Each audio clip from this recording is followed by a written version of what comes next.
Thank you, Presiding Officer. I'm very pleased to be called to speak in this debate this evening, and I too congratulate James Dornan on securing this debate in the Chamber at the end of the session today. I think this is a really important campaign by St Andrews First Aid, and if you don't mind, I would like to read the entire pledge into the official record of the Parliament, because I think it's a very interesting pledge that they have come up with. Could I ask you, though, if you could pull your microphone round slightly? Thank you. Sorry, Presiding Officer. Yeah. No one should die because they needed first aid and didn't get it. I pledge support to St Andrews First Aid and the First Aid Count Me In campaign. I'm supporting the campaign because I believe the value of first aid and acknowledge that it is a vital life-saving skill.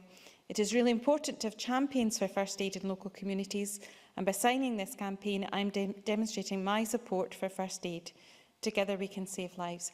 And I just think that's such a beautifully put together pledge that really anyone could be willing to support, and I certainly have pledged my support for the campaign at this time. I also think it's worth mentioning some of the partners that are involved in the campaign, which are GlaxoSmithKline Pharmaceuticals, Clyde One Radio, Scottish Council for Voluntary Organisation and Young Scot. And I was particularly keen to see Young Scot being involved in that, because this organisation, as James Dornan has already told us, St Andrews First Aid, is very much about its volunteers and the vital part that they play in the organisation and disseminating and supporting young volunteers as well.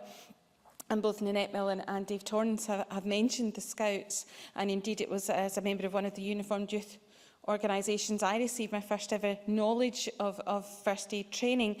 And I think that the work that the Scouts and those undertaking voluntary awards or young people that are doing that, such as the Duke of Edinburgh Awards, that are participating in first aid, are really doing a great service to one another, to their friends and to our country by undertaking these skills.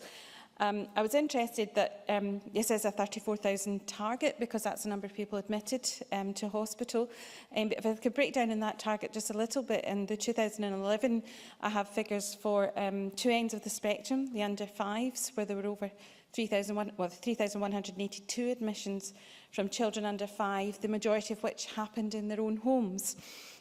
And if you look at the other side of the spectrum, in the over 65s, there are 21,196 admissions to hospital, a lot of which were in their own homes, but very few were from road traffic accidents. Most were from other trips and falls, and we know this to be a significant problem in an ageing population.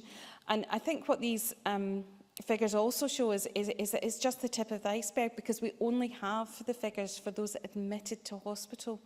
There are far more people who are injured and have to attend their GPs or different types of emergency services, but not actually admitted to A&E, who also have had perhaps maybe not as serious injuries, but certainly will have experienced a significant amount of discomfort and upset from the injuries that they have had. I chaired the cross-party group on accident prevention and safety awareness today at lunchtime, and obviously we're looking at the areas of preventing accidents, and part of that is about the education of people. And we know that when people are educated about risks and educated about the dangers that are round about them, that the risk-taking behaviour actually reduces. So if we are actually undertaking to improve people's knowledge of first aid and to understand the dangers that are around them, both in their homes and as they're getting about their daily business, then by that education alone, it will really let us understand as a society better the dangers that we have facing us, and hopefully improve the outcomes for our young people and our elderly people as well.